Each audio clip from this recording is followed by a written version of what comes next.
Mas olha, buscar os médicos quando uma pessoa está doente, na tua opinião, é um sinal de que Deus não exista, né? Eu coloquei existe, mas Deus não exista? Ou é um sinal de descrença?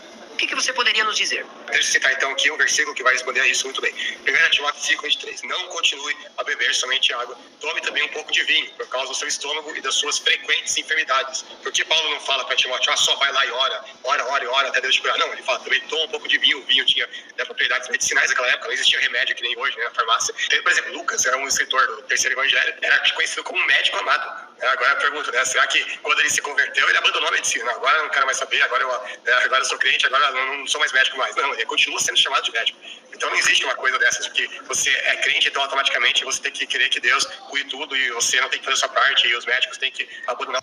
O que o Lucas está falando aqui, pessoal, é um problema que o ateísmo traz, que é aquela... Não o ateísmo em geral, mas alguns ateus trazem a ideia de que Deus deve resolver todos os nossos problemas, Deus deve curar todas as doenças do mundo, Deus tem que fazer isso, Deus tem que fazer aquilo. Ou seja, no final das contas, não é Deus quem domina a humanidade. No olhar do ateu, é o ser humano que deve dominar o Criador. E, biblicamente, sistematicamente, aquele Deus que nós acreditamos, o Deus da Bíblia hebraica, o Deus de Abraão, Isaac e Jacó, o Deus de Israel, ele não é um Deus que é dominado pelo ser humano. E por que as coisas ruins existem hoje na Terra? Por nossa própria culpa. Por quê? Porque quando Deus colocou ali o homem no jardim do Éden, ele deu a lei para ele dizendo, não comerás do fruto, se comer, certamente morrerás. E quando Adão come do fruto, o que é que acontece? Consequentemente, os seus filhos, e nós, consequentemente também, herdaríamos qual é a palavra que eu poderia usar? Essa facilidade na questão do erro. É o que a sociedade tem hoje. E por isso, Deus é culpado das coisas? Não, pessoal, Deus não é culpado.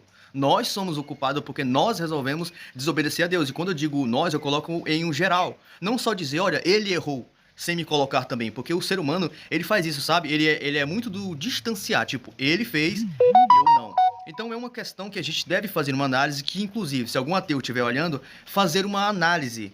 Tipo, será que é assim mesmo? Será que Deus deve curar todas as pessoas? Será que Deus não deve permitir que a gente enfrente os nossos problemas? Ou o ateísmo vai querer que Deus pague as contas das pessoas também? Porque, pelo visto, é isso que está aparecendo, né? Então, é uma questão que deve ser analisada, ao meu ver. Serviço deles, se demitiu, sei lá o quê. Tem um comentário, inclusive, que fizeram no chat, eu printei aqui, talvez até faça um vídeo a respeito, um tal de Kleber Klebão, ele comentou. Uma pergunta, você vai ao médico ou na igreja? Ou seja, colocar essa falsa dicotomia, né? Ou você vai no médico, ou então você vai na igreja. Você não pode orar e ir no médico ao mesmo tempo, né? É uma coisa assim, que é só no raciocínio de uma mente que funciona com base no raciocínio binário, que funciona desse jeito, né? Ele acha que Deus existe basicamente para servir o ser humano, né? Não como se a gente tivesse que servir a Deus. Deus que tem que servir o homem e criou o homem para ser basicamente um preguiçoso, um folgado, né, para depender dele para tudo. Só que se a gente for lá pro Gênesis, lá na origem, a gente vê lá, Gênesis 2:15, o Senhor Deus colocou o homem do jardim do Éden e para cuidar dele e cultivá-lo, ou seja, ele já tinha que trabalhar antes mesmo da queda. Deus não criou o homem para ser um vagabundo que depende dele para tudo. Inclusive o povo de Deus, Israel na Bíblia, tinha exército, tinha sentinelas vigiando os muros, as pessoas trabalhavam, eles não ficavam de mãos abanadas assim, né, vou esperar Deus fazer tudo por mim, coitadinho. Não, eles viam os milagres de Deus, eles também tinham que fazer a parte deles. A lógica que eles usam é tipo, como se a gente não pudesse ter o portão em casa, né? Tem que deixar a porta aberta, né? Se você está dirigindo o carro, você não pode trancar seu carro, fechar a porta, deixa aberta a porta do carro, né? Deixa a chave ali, né? Dependa de Deus para tudo desse jeito. Isso aí é testar, é colocar Deus à prova, é o contrário do que a Bíblia ensina. Inclusive, qual é que é o nome mesmo? É Márcio, né? Que entrou, eu gostei bastante do que ele falou, foi muito respeitoso e tudo mais, mas um dos exemplos que ele deu foi um péssimo exemplo, que ele falou, por que você não se joga de lugar para os anjos se segurarem? Isso foi exatamente o que o diabo propôs para Jesus na tentação do deserto, né? Se você é o filho de Deus, joga isso daqui para baixo. Como é que Jesus respondeu? Ele fez isso que o diabo propôs para ele? Não. Ele respondeu, dito está, não põe à prova o Senhor, o seu Deus. Ou seja, Jesus compreendia que isso daí é testar Deus. Ele não está lá para testar Deus, né? Deus faz milagres, obviamente que ele faz. E eu mesmo já presenciei milagres. Acho que qualquer cristão já presenciou milagres. O Érico mencionou o caso que ele presenciou.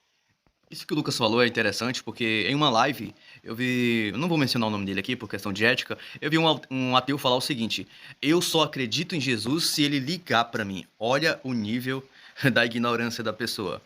Nos tempos de Jesus, duvidavam, diziam, como sinal de que tu és? Ou tipo, de onde tu vens, mostras um sinal. E Jesus falava que nenhum sinal seria dado a uma geração iníqua, uma geração que pede provas. A Bíblia é seríssima, direta e objetiva em dizer: não tentarás o Senhor teu Deus. Quando você, como cristão, quer uma prova de que Deus existe, não, eu quero que o Senhor me prove, eu quero que esse caneco aqui se mexa. Se mexer, eu acredito. Então está colocando Deus à prova.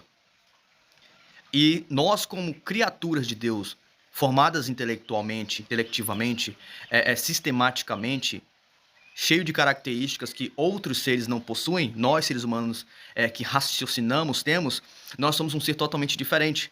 Biblicamente, feitos à imagem do Criador, mas depois da queda, a nossa imagem mudou, é claro, né, um pouco, e nós estamos nesse processo. Então, o que ocorre dentro do ateísmo é que ocorrem alguns pensamentos insignificantes em relação, por exemplo, pula dali se tu tem fé em Deus, cura todo mundo no hospital se tu tem fé em Deus. Ser um preguiçoso, vou usar a palavra que o Lucas Banzoli usou ainda agorinha, ele disse que, e ele está totalmente correto, o Lucas. Porque imagina, Deus cria o homem e fala, não, tu vai sentar aí e tu não vai fazer mais nada. O que foi que Deus fez quando criou o homem no jardim do Éden? Para o cuidar e o lavrar, ou seja, Deus colocou o homem para trabalhar no jardim. Então não criou o homem para ser preguiçoso. Criou o homem para ter autoridade e para resolver os problemas. Mas colocando quem diante? Colocando Deus, entende? Colocando Deus na frente para poder resolver os problemas. Mas não totalmente.